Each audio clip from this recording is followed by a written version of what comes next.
Hey everybody, it is Rick. It is time to wrap up September reviews. We have 7 movies to talk about. 6 of them were on physical media. 6 of them are spooky films, and then 1 was something we saw in theaters. So let's dive right in, guys, and start talking about what we watched the final week of September. And then obviously we will get into the hot trash of the month and the surprise of the month.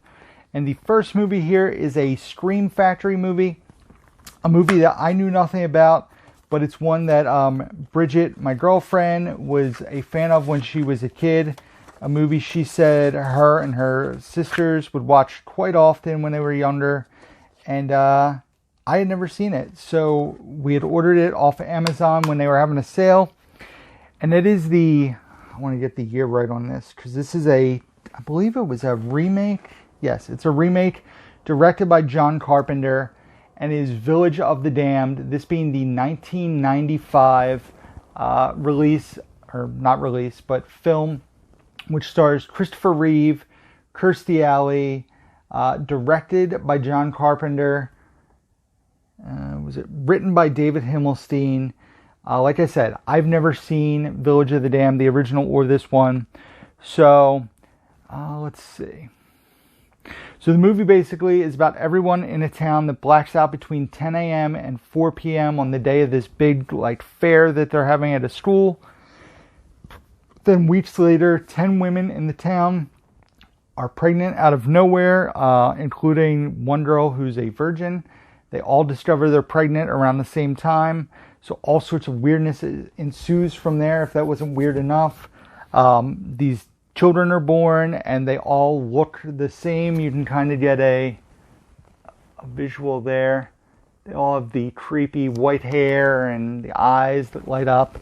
And so I will also say this is the first, probably and only Christopher Reeve movie that I'll watch. It's been a topic of conversation. I really don't have any desire to watch any of the Superman movies. I'm personally just... what I've seen of Superman, I'm not really a fan of the character, and I don't want to. I have way too many things I want to watch to sit and watch a superhero movie that I don't have interest in personally. So this was, like I said, a Christopher Reeve movie, which is crazy because I'd never seen him star in anything.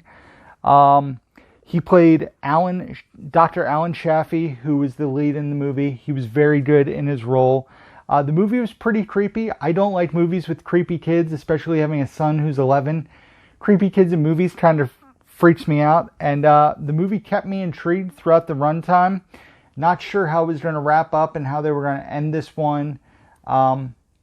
It's rated R, which I found interesting, but there's not a lot of violence. There's definitely not a lot of language. I mean, it says rated R for some sci-fi terror and violence. I mean, I didn't think it was that bad. I'm surprised it's not rated PG-13, honestly, or I guess not PG, but so yeah, I give it a 3.5 out of 5. Village of the Damned. It was a fun watch. Like I said, Bridget was really excited about revisiting it because it was a movie she watched all the time when she was younger. Next up, this movie was so much fun. A movie I've been curious about for a while. A movie in which I heard the lead actor did not speak at all. And that is Willys Wonderland, starring Nicolas Cage. This movie was so fun. So stupid, but yet so fun. The movie's very low budget. It's a very campy film. Nicolas Cage is driving it's like a Camaro or something along those lines, and he gets a flat tire, and this guy tows his car and says that he can replace the tire for him and he can go work at this place to work off payment for it because he only takes cash, he won't take card. So what happens then is Nicolas Cage is locked in this place, and you find out that the audio animatronics in a Chuck E. Cheese-esque situation or a Five Nights at Freddy's come to life and kill people. But the movie's just ridiculous. The guy makes the comment, make sure you take some breaks. So he, works for so long, and then he legit will take a break and starts to, clean up a pinball machine in the back room, which is a running thing throughout the movie. But this movie is 89 minutes. This movie is so much fun. I'm keeping this one for sure. It is staying on the shelf. Definitely one I will watch again. Nicolas Cage plays the role, and he's just known as the janitor. Basically, besides a few grunts and groans, does not utter a single word of dialogue. The movie is gory. The movie is funny. Has a lot of fight scenes, although they're with Nicolas Cage and audio animatronic figure. And we actually watched the making of the movie to see how they did some of it. It was pretty cool how they went about doing those scenes. So, like I said, I have here, I think my favorite scene in the film involves Nicolas Cage playing a game of pinball. That's all I'm going to say about it, but it is a fun movie. If you just want something fun and pretty mindless, let's be honest, I highly recommend Willys Wonderland. I give it a 3 out of 5. This movie was a blast. So ridiculous, but yet so fun. Next up, we had RJ for a weekend. RJ wanted to watch spooky movies.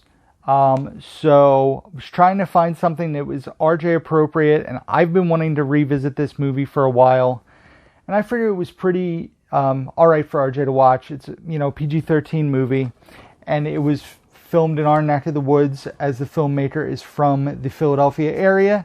And that is M. Night Shyamalan's The Village, this being the DVD, as this movie weirdly has never come out on Blu-ray.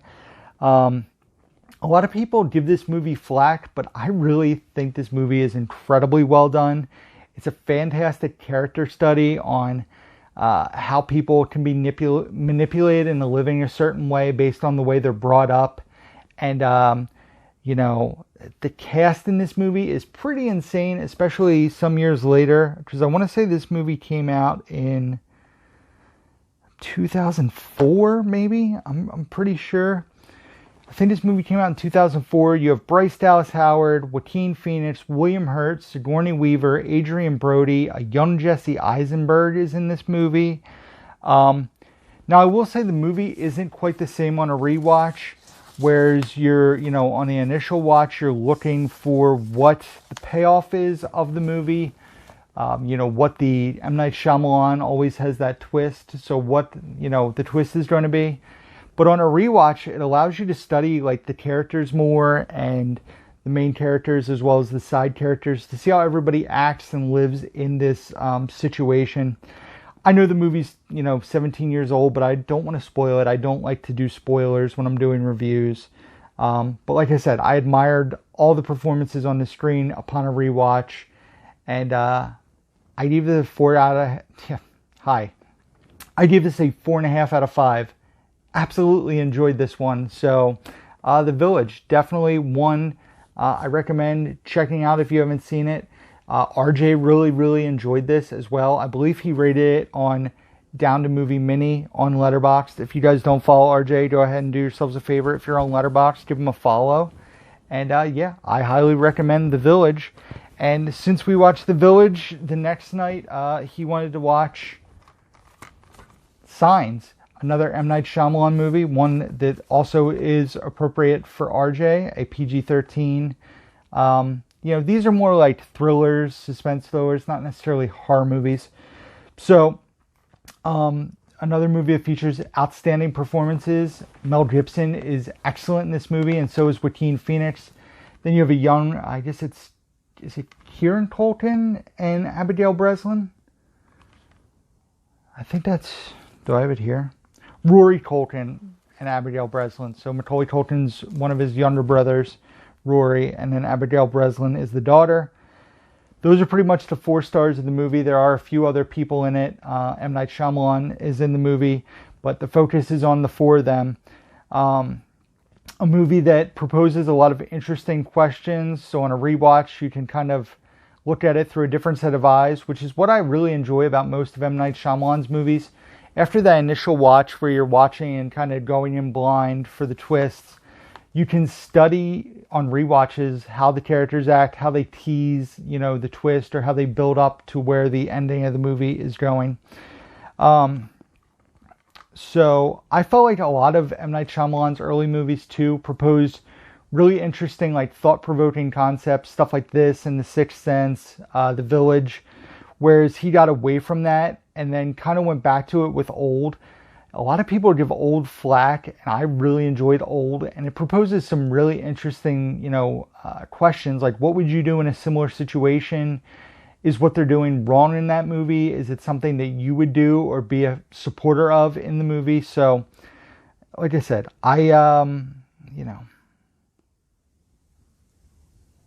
sorry. I'm a big fan of Shyamalan. I really enjoyed The Visit too, which also gets a lot of hate. So I talk about how great everybody's performance is in the movie, the 4 leads. The imagery is very creepy in this movie. I will also say that I got the vibe after rewatching The Village and rewatching Signs that his movies almost feel like a stage play to an extent, where they're kind of set in like 1 or 2 locations. It's a lot of dialogue back and forth, and then there's all creepy imagery going on, but lots of like focus on character interactions and like just dialogue back and forth between the characters, especially in this and The Village. So I gave Signs a 4 out of 5, a movie I also very much so enjoy, and RJ also really enjoyed this one. Next up, we watched my favorite non-comedy movie of Kevin Smith's, and it's been a real long time since I've revisited this. Probably 8 or 9 years, honestly. And that is a film called Red State, which is basically a take on the Westboro Baptist Church. Another movie that has a bunch of familiar faces. Michael Angarano is the lead. Kyle Gallner, Nicholas Braun, who I mentioned recently, who was in Zola and he's in Succession. John Goodman, Melissa Leo, Michael Parks as the crazy pastor. And this movie, Bridget had never seen. It was her first time watching it. And like I said, it was a rewatch for me. This was his first non-comedy movie he did before he did Tusk, which I view as a horror movie. And Yoga Hosers is like a horror comedy. But this movie was really good. Not necessarily a genre film. Well, probably is a genre film, but it's not a horror per se. It's only 88 minutes long, lots of dialogue, some action in it, not even a lot of humor, like a few instances of humor early on, but steers away from the humor pretty much, unlike Tusk and Yoga Hosers. The movie creates suspense with ease. Like I said, Michael Parks as the pastor gives a fantastic performance in this movie, one that probably not enough people or hardly any people talk about. There's some shaky action scenes that were a bit annoying, but Kevin Smith's not really known for directing action scenes. The movie doesn't overstay a welcome. It paces very well. It is a very quick watch. Like I said, the humor in this is few and far between, and I appreciate that he stuck to this crazy church and what goes on there. And the other thing I like about this movie is you might think you know where it's going when it starts, but I guarantee you, if you haven't seen this, you will not predict where this one ends up. So Red State, I give a 4 out of 5 too. Like I said, one of my favorite non-Kevin Smith comedy movies. Probably, no, not one of. My favorite, because I don't like Tusk and I don't like Yoga Hosers. So Red State, check it out. Definitely one of my favorite Kevin Smith second half of his career movies that he's made. Next up is the movie we saw in theaters, and that was with Regal Unlimited, and we saw The Eyes of Tammy Faye. So I wasn't really familiar with Tammy Faye Bakker going into this. I'd heard the name. I've heard Jim Bakker. So the movie starts back at her childhood and goes up throughout most of her lifetime. Jessica Chastain gives a fantastic, transformative performance as Tammy Faye. You forget it's Jessica Chastain, especially to the second half of the movie. Her in college pretty much looks like Jessica Chastain, and then that look changes dramatically. She meets Jim Bakker at the Christian college that she goes to. They get married. They decide they're going to be traveling preachers to appeal to all ages. They end up going to work for a TV network. They start their own televangelist network called the PTL Club, which was on for 14 years. Jim Bakker had lots of suspicious goings-ons going-ons in his life. But this movie focused mainly on Tammy Faye's life and what she was doing in the time. It was interesting. I will say the movie went a bit long and just kind of like dragged in spots where I was starting to lose interest. I mean, this isn't necessarily my typical kind of movie, but there was some stuff in it that we had to like look up after it was over to see how true it was or what they twisted around. But going into this fairly blind, a movie about a televangelist, I enjoyed it overall. It was a 3 out of 5, and like I said, Jessica Chastain is excellent in the lead role. And then the way we ended the month was with another scary movie. This one Bridget had interest in checking out, so I got in a while ago from my Facebook guy, and that is a movie called The Unholy. I'm going to shift back because I only wanted to talk about that one movie where the poster was next to me. So The Unholy here, which stars Jeffrey Dean Morgan, also Katie Aselton, William Sadler, Carrie Ellis, and directed and written by Evan Spiliotopoulos. That's where I'm going with that. So this is a very low-end to mediocre PG-13 horror movie. Relies on cheap jump scares and terrible CGI. There are some decent performances from Jeffrey Dean Morgan and William Sadler and the young girl in the movie named Cricket Brown. The movie has very heavy religious overtones. Basically, I'll read the synopsis here. The Unholy, based on James Herbert's best-selling book Shrine, follows a young hearing-impaired girl who is visited by the Virgin Mary and can suddenly hear, speak, and heal the sick. As people from near and far flock to witness her miracles, a disgraced journalist, played by Jeffrey Dean Morgan, hoping to revive his career, visits a small New England town to investigate.